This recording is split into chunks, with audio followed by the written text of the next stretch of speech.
প্রধান উপদেষ্টার দুর্নীতিবাজদের বিরুদ্ধে ঘেরাও করতেও আমরা দ্বিধাদ্বন্দ্ব হব না। সরকারের কাছে আরো আবেদন জানাবো যাতে কার্যকরী হয়।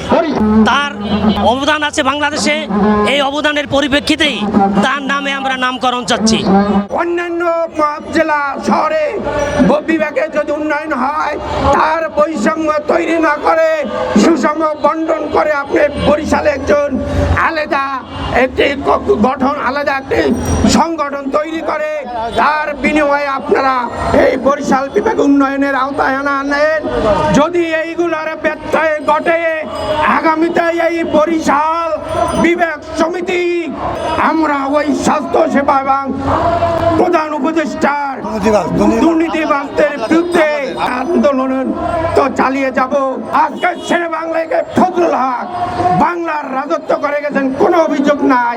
এই বরিশাল বিভাগ সমিতি আগামীতে যে কোনো ন্যায্য দাবিতে রাস্তায় দাঁড়াবো, ঘেরাও করতেও আমরা দ্বিধাদ্বন্দ্ব হব না।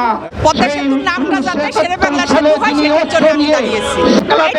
আমরা আরো চেষ্টা করবো, আমরা সরকারের কাছে আরো আবেদন জানাবো যাতে কার্যকরী হয়। আমাদের প্রাণের দাবি ছিল পদ্মা সেতুর, সেই পদ্মা সেতু আমাদের প্রাণের দাবি বাস্তবায়ন হয়েছে।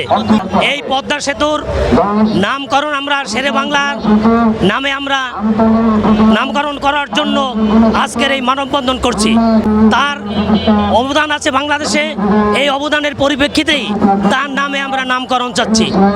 এবং বরিশাল অবহেলিত উন্নয়ন কাজ থেকে অনেক পিছিয়ে আছে। এই উন্নয়নের জন্য যাতে বরিশালের উন্নয়ন হয়, কাজ হয়। 3 লাইন 4 লাইন রেল লাইন আর আবার সেই বলার সাথে সেতু, সেগুলো বিভিন্ন উন্নয়নমূলক কার্যের জন্য এখানে আমরা ওখানে সাথে আর বড় কই আছে শেরে বাংলার মতো, এই জন্য তো শেরে বাংলার নাম অনুসারে সেতুটার নাম চাচ্ছি আমরা।